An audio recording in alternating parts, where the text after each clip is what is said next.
Hey guys, just very quickly before you listen to the episode, we just want to give you a heads up that we had a couple little random tech issues. Nothing that's going to substantially get in the way of you enjoying this episode. And believe me, this is a very good episode, so you're going to want to check it out. And it might not even be stuff you notice, but we just wanted to give you the heads up. This should be fixed moving forward. But again, don't let a little bit of random tech weirdness get in the way of you checking out this episode because it is a very, very good one. Hey there, everybody. Welcome back to another episode of the Energize Your Online Business podcast. Hello, ladies. Hello. Hello. As always, I am joined by my fabulous co-host, Kate Sitars. Hello, Kate. Hello. And we are also thrilled to be joined by my good friend and a very, very smart person, growth strategist, Michelle Fernandez. Hey, Michelle. Hey, I'm so excited. I'm so excited too. We're going to dig into all things automation, all things funnels, well, maybe not all things. That's a lot to promise in an episode. We're going to dig into a lot of it and talk about metrics and metric tracking as well. So, really, if you own a business, this is going to be a good episode for you. Yes. And I should say, if you are currently a CSS student, a circuit sales system student, we will in this episode, I think just for the sake of simplicity, we'll use the term funnels.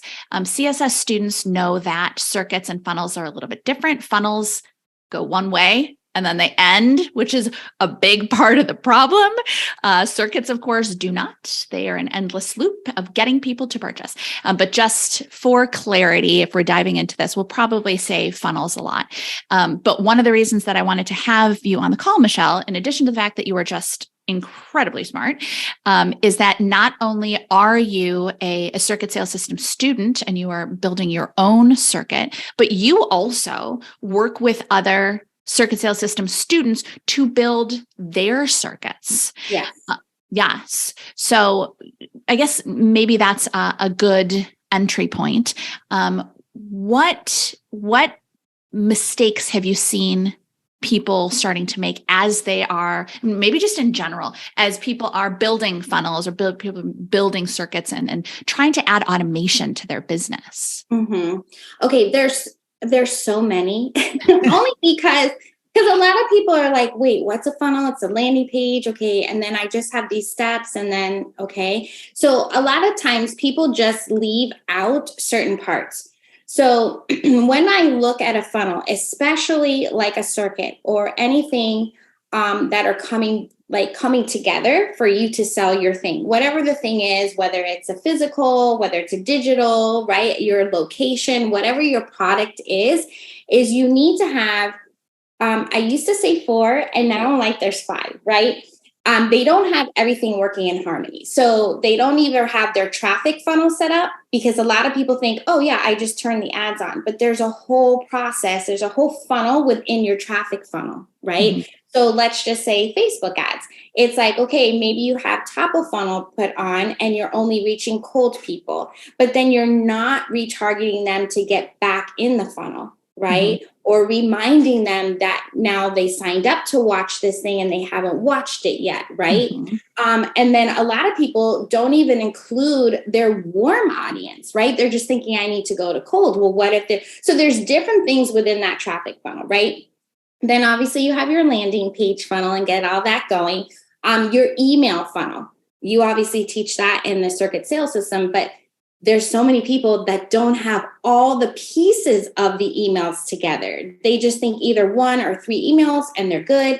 Again, they're not thinking of abandoned cart. They're not thinking of other systems, the funnel within the emails, right? Now text is really big, right? So in some cases, there could be that text option, right? So circuit sales obviously is on demand. You can watch it anytime, right? However, some people are doing let's say a live webinar, or even something could even be thrown in there for the text just to remind them, hey, you signed up for this on-demand thing. The clock is ticking. You need to watch this soon. So I think that's the first like real big thing that you don't have them all together working in harmony. Does that make sense? Do you have any questions on that? Yeah, no, it absolutely does. And I'm really glad that that we're starting here, because and maybe someone's like, oh my gosh, all this different stuff. But the great thing is that you get one element running, and then you can add another. Like, for example, like you were saying, if you're driving ads to opt in for your circuit, then you getting that going, and then you can say, all right, now we're going to layer in retargeting to people who have not watched the video yet, or something like that. Oh, and then we're going to layer in texting or maybe, DM outreach to people who have signed up, or maybe they got to the page and they haven't signed up yet. And it doesn't have to be done all at once. It can be done in stages, but each one of them can build on each other. And you have this ecosystem of people seeing you in a lot of different places. And it can feel, and quite frankly, that's something that we're working on for the brand is giving the impression of you being everywhere. Right. And the more that you are everywhere, the more people are like, oh, okay, this really is good. Let me dig into it. Yes. Yes. And honestly, it's like a lot of times people think, oh, they didn't watch it, or they didn't open, or whatever, or they abandoned, right? And they must not want it. And that's not the case. I mean, how many times are we like standing at Target or wherever, or in the pickup line to pick up the kids, and we're on our phones and we're like, oh my God, this thing's so cool. Blah, blah, blah. And then it's like, oh, I'm next. And what do? You put your phone back in your purse, and then you get in the car and you go home, and da, da, da, da, da. And then you might say, oh yeah, I was watching that. I don't even know where to find it. Right? Because it came up an ad, and now you don't know how to get back. So there's nothing wrong with reminding them, right? And it's not a bother, because they wouldn't have signed up in the first place if they weren't interested. So this is just helping them, guiding them back, and reminding them of what's there. And I think that mindset piece of a lot of people are like that. Like, I don't want to bother, right? Or, and then it goes into that downward spiral. Nobody wants my stuff, and this is never going to work, and I say that because I was like that at one time. Sometimes I even get like that, and then I'm like, no, just got to remind them, right? Yeah. Well, and I think too, there's a difference between like, hey, you haven't watched this yet. Hey, you haven't watched this yet. Correct. And hey, just a reminder, but also did you know that there's also this, or I wanted to send along this quote from a student, make sure to see the rest of it in the video, something like that, so that you're adding value in those follow-ups. And again, you can do that in all of the ways that we've been talking about, but it's just a gentle reminder, but it's also value within that reminder. Right. Agreed. Yeah. Something else that I think with the funnels and automations is sometimes your buttons are not directed to the right place. And it's funny because I obviously notice these things because that's what I do. So even some people, and this happens to everyone. So if this has happened to you before, it's not like the end of the world, right? Because I mean, I've been to some big people's things, and sometimes I'm like, should I send them an email to let them know that this button doesn't work? Because I'm like, they're missing, right? Because on your page, you should have several buttons, and you want to make sure they're all working and going to the right place. And tech breaks all the time. So even if it once worked, so it's like, what is the process or system that you have that you're going in and just spot checking? So is it once a week, depending on how much traffic you have go there? Is it once a month? Like, what is that? And do you have that in place to test it? Because there's nothing worse than somebody saying, hey, I tried to get this and I couldn't. Your immediate thought goes to, oh my gosh, how many other people went and it didn't work, right? I just spent all this money on ads to get there and they didn't even say anything to me, right? So you're lucky if someone writes in and tells you, like, exactly. Yeah, it's the things like that have happened to us. It has been, and it's even when you do test things, like I know we were doing something on our landing page software, we made the changes, we hit save. And then a couple of days later, someone was like, hey, so the links are going to this other weird page. And we're like, we know it reverted somehow, Yes. But I agree. There's having a system for testing. So do you have a recommended cadence for how often people go through and test? I depending on, again, the amount of traffic, but I usually do about every other week. Especially if it's something like with the circuit, I would probably do every week. I mean, the whole idea is to build this momentum where it just is just this machine that's going, right? So you don't want to miss out even one day on something. So we're going to dive into the metrics, because that's something that a lot of people make a mistake on, is they're not measuring. So when you're going through and you're looking at it, if you're like, hey, wait a minute, I was getting on average 3 sales a day, right? I'm just throwing out numbers. And all of a sudden I'm getting none, right? Or getting 1 or whatever. Then you're like, wait a minute, is this something wrong with the funnel? Or is it just a Sunday or a holiday? Or you get what I'm saying? So it's like, these are how you measure like some of the seasonal things, but more importantly, to make sure your funnel's working too. Absolutely. Is something broken? Well, and I also think it's important that your customer service team be savvy enough to alert you if something is a little bit off. Like I know Tracy on our team, gosh, I don't know, maybe it was a year ago by now, but at least half a year ago, she shot me an email, and it was a weekend. And she said, I've been getting a lot of, I can't access this video, or can't. She said, you always get a couple of them because people are, who knows what they're doing. But she said, I've been getting a strange number, a higher number than usual. And I wanted to let you know. And of course I went in, and it turned out that, that the email sequence was turned off. We were running a test, and it had turned off.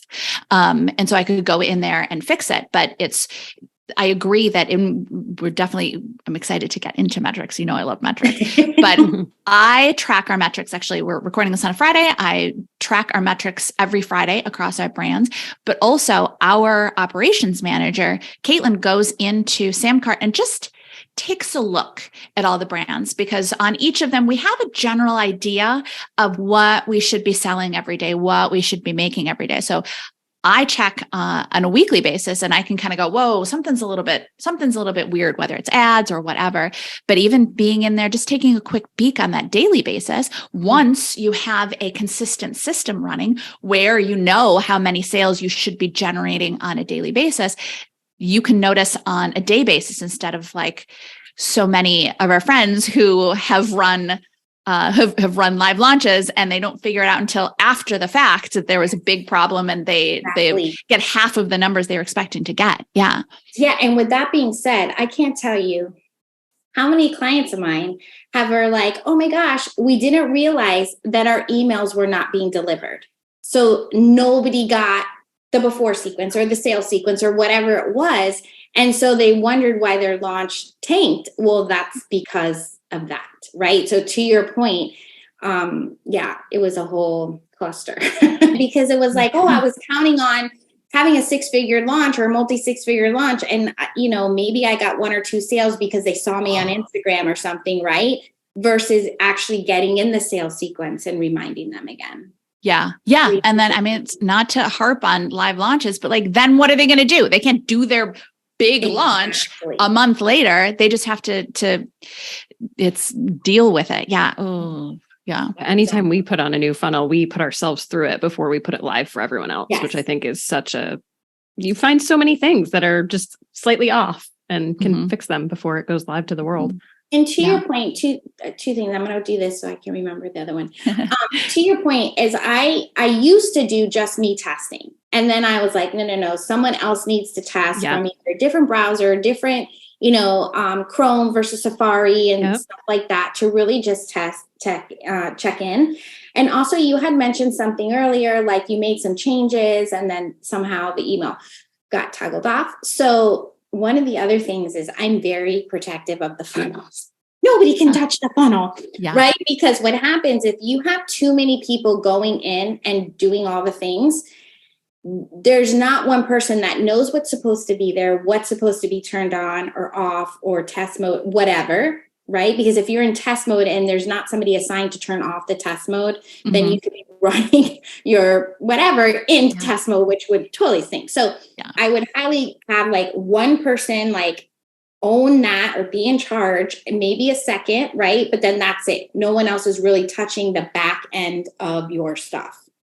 Yeah. Well, and I promise we'll get back to metrics, but because I think this will be valuable to people who are listening, basically, because that happened, we instituted a process now for how we run our tests. We never start a test on a Thursday or Friday. We certainly never start a test before anybody who is a point person on that test is going to be on vacation. We'll wait until they're back from vacation. We also have a channel where we talk about what tests are running. So if there's anything that's off, we can go into that Slack channel and see in case there's a test running that we'd forgotten about, and maybe that's affecting it. And then whoever is the key stakeholder for that test for the first couple of days of the test is checking everything to make sure it's running. And then for however long the test is still checking in periodically to make sure that everything is working, because tests are so important to our business to optimize. And it's so funny what it's just a 0.5% increase in this conversion rate can mean a massive amount for a business, but it's also with tests very easy to mess something up. Yeah. Yes, yeah. Absolutely. Well, and even to your point, because first of all, I love that system and process. And I'm also looking at it, what is the customer's experience? Because that's another big mistake people make is like, oh, it has to look pretty, right? Or it has to whatever. And then it's like, sometimes we're like, oh, we want to do all the things, but are we making it, either the user experience terrible, or are we making it more complicated?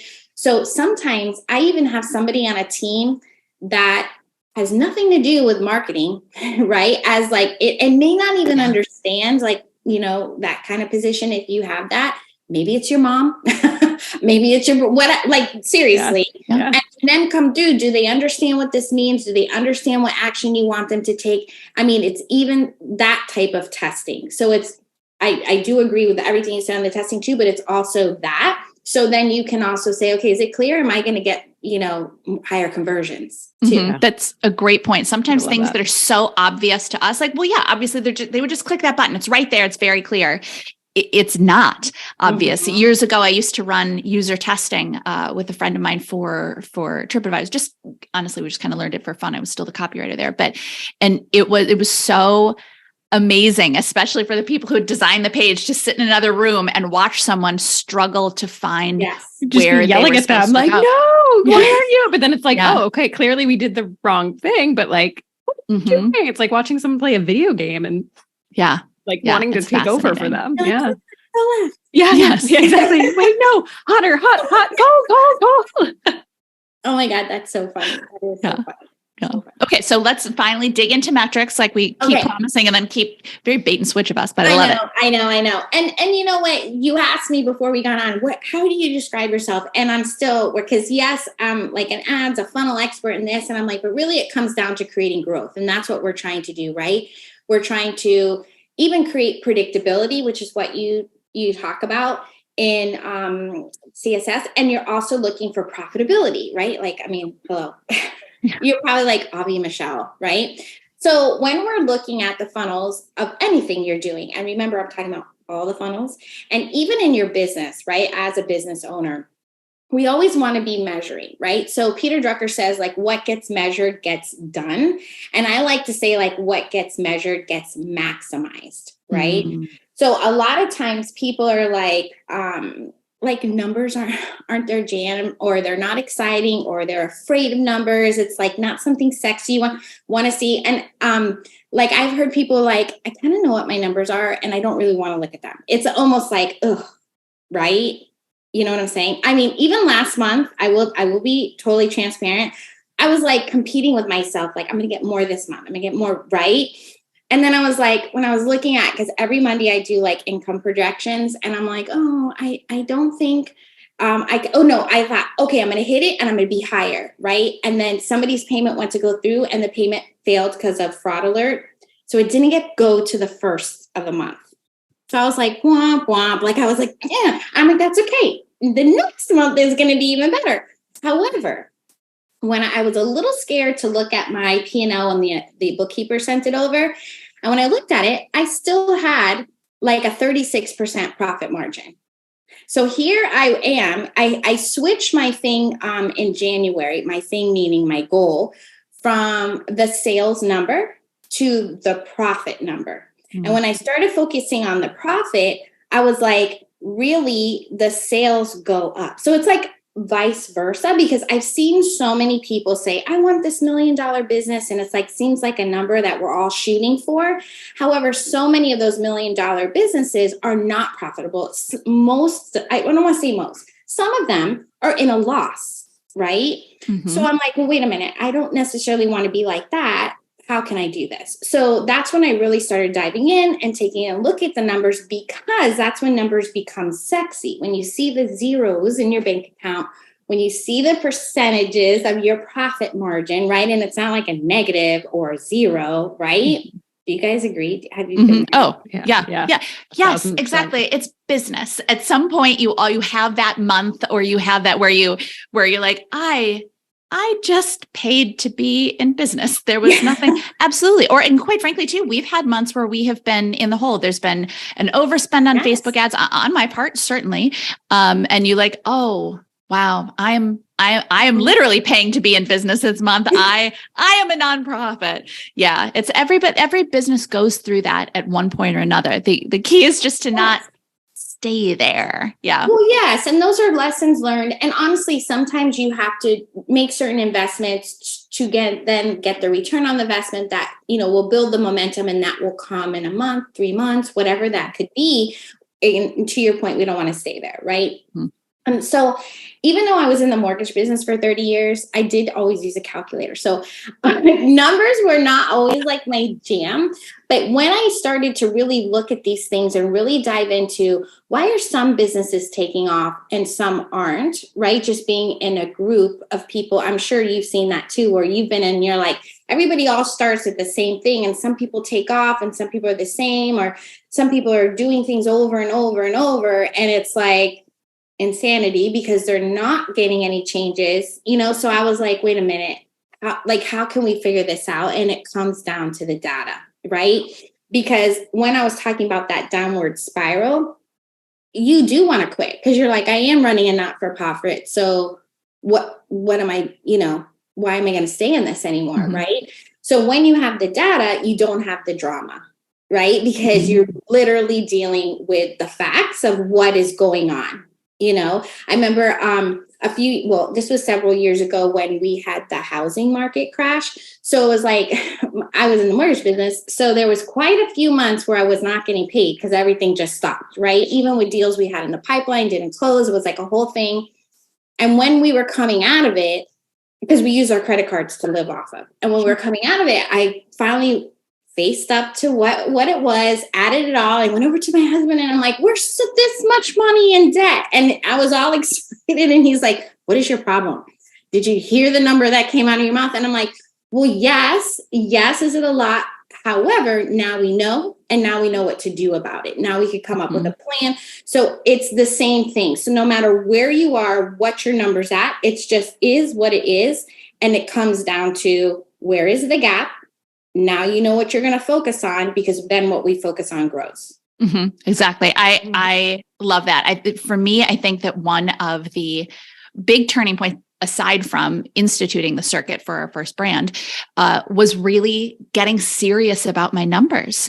And just to your point, taking them as data, unemotional data, and saying, all right, this is what this is. Because when you know what you're working with, to your point, then you can figure out how to change it, how to improve all of those numbers. Right. Right. Now, you obviously have to have a starting point, right? We talk about key performance indicators, or what are your benchmarks that you're shooting for. And for anybody who doesn't know what KPIs are, because you might have reheard them as KPIs rather than key performance indicators, they're really that critical indicator of what your progress is towards your intended outcome or your intended result, right? So what's your goal, right? Are you on here? Are you focusing?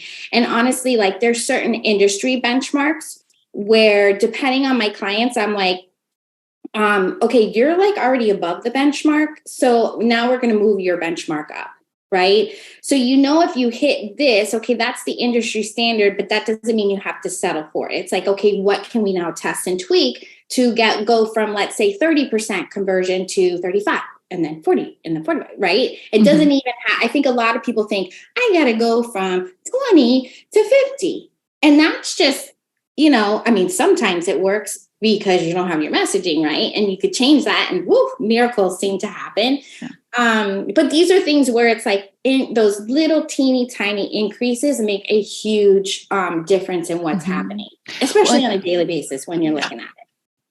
Well, and to your point, I think a lot of maybe newer business owners, or just maybe business owners who have not been used to tracking their numbers, the number that they're tracking is the sales, right? Mm-hmm. But those are really that's the outcome. And it's making changes to those inputs really that affects the output. By the time you get to that output number, if you're only looking at sales, all of this has already happened. You can't make changes by the time you've gotten to the sales point. Now, certainly with the circuit, you can continue to make tweaks while you're making sales, but just looking at the sales number is confusing and misleading. But so what kinds of things do you have your clients track, or do you track with them? Well, I go through the whole entire funnel, right? So we want to kind of look, I probably go way into, but what we're really looking at is like, we'll start like with the main part. So what is your opt-in rate, right? So let me back up. What does your traffic look like? Because that's the other thing, is a lot of people think, oh, Facebook ads aren't working. But then maybe it is your funnel, because if the metrics from the Facebook ads are hitting what they're supposed to, then the ad is doing its job of getting the click. And then the funnel is not doing its job of getting the conversion or getting those opt-ins. So we first look at your traffic. What are those doing? Okay. Then what's the registration, right? Okay. If that's not working, what can we do there? Then we're looking at, okay, what is the watch rate or the show up rate, if you will, of who's watching. Then it's like, how long are they watching? Where are they dropping off in the video, right? You guys are both shaking your head like, okay, done, check. Like we know all these things. Right? Yeah. And then it comes down to, okay, what are each of the emails?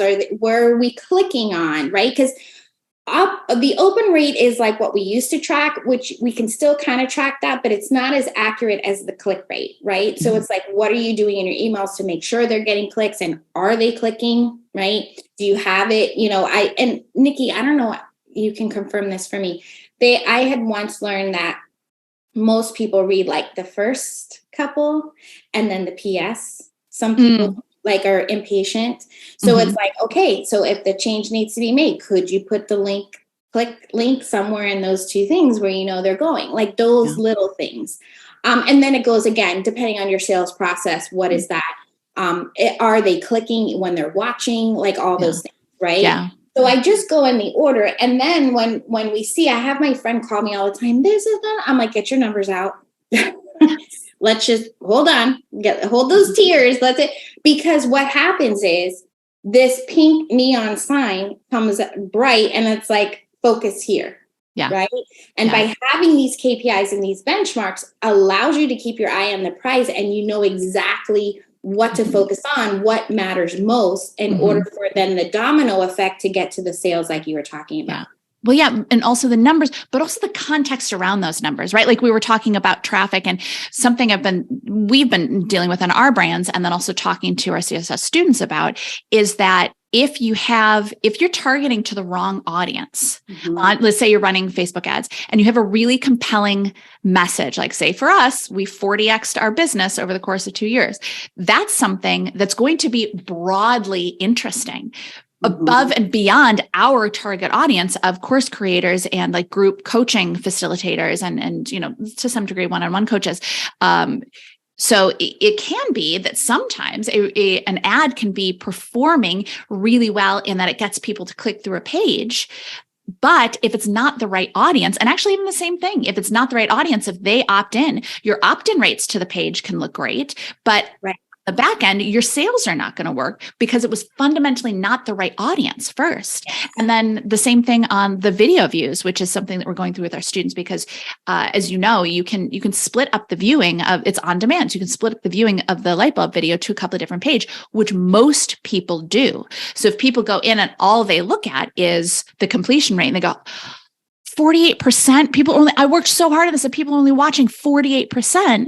When you look at the context and you go, okay, well, I've got 100 unique views, 200 total views, and 48% view rate for those 200 total views. Then you go, oh, wait, people are coming back. They're watching it twice, or they're watching it in 2 sessions, and they're finishing almost all of it. So there is that element of tracking your numbers and making sure that you understand everything about your numbers, right? Exactly. And to your point, even about ads, because this happens all the time. is that people are so focused on how low I can get my cost per lead.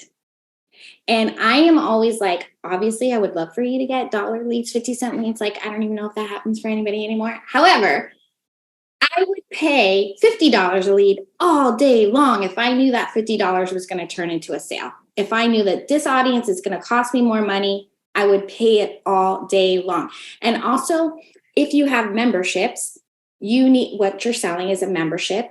I would also be looking at your retention, right? How long, what's your churn rate? How long are people staying in? Because what I've had is a client, I was not doing their ads. I'm doing like the chief marketing officer side and reviewing numbers, is they're getting all these, I think their leads they're pretty good. They're like $2, whatever, to a webinar. And they're canceling after their first month. Okay. So now our cancellation, failed payments, that's up. And I'm like, maybe the wrong audience that maybe can't afford your thing. Like, yeah, they can afford the first payment. They're all blah, blah, blah. But who are the people that are going to afford, stay, be all in, right? Also, too, you got to figure out what to do within your own program to build that self-belief and all that stuff to get the retention as well, which are other metrics I would say to measure. And I always include them as marketing, and everybody's like, that's fulfillment. I'm like, it's your messaging that's going to do it. It's still marketing once you get inside, right? I know we see a lot too, people who, maybe like, they're like, I'm tracking all my numbers and tracking my, and it's just not working and blah, blah, blah. And you see that there's like 5 or 10 people that have gone through their funnel. There's a very low volume. So what guidance, or do you have like a threshold where you're like, okay, don't freak out and panic and start changing all the dials until this point? Or what's your guidance? I agree with you, because I'm like, you just don't have enough data to make any decisions, right? So you want to see, I feel like with the circuit, because you're having people come through every day. And this is a thing where it's kind of like, okay, we need the data, and I'm only going to spend $10 a day on my ads, right? Because this is what's in my budget right now. It's going to take you longer to figure it out, rather than say, can I bite the bullet and maybe spend $100 a day? And I know some people are like, what, $100? However, then you will get more traffic coming in. You will reach more people. So if we're talking about that on the front end with the traffic, I would say you want to reach 2,500, 3,000, 5,000 people. And then there's so many people that would actually click and land on the page for you to start getting these. So over a week, spending $100 a day with the traffic, you can figure out so many things. Well, the audience, like, do I have the right audience? Are people clicking? And then you get the data faster and can make decisions to then move forward. Yeah. Well, and I love that you talked about the audience there, because one of the things that we talk a lot about is running your circuit to organic first, because organic, meaning the people who found you and are like, ooh, I want that solution. The people who opt in there, that's a really good test for your circuit, to make sure everything is dialed in, to make sure you're messaging, and to make sure it's what people who have found you want, because that is your audience. So once you're good there and you're like, all right, my circuit performs really well with organic, then you can start moving into Facebook ads. Because again, like you said, if you are doing it on your own, or maybe you're working with someone who's not as savvy as Michelle is, and if you're sending traffic to the wrong audience, it might look like your circuit or your funnel or whatever you're doing isn't converting.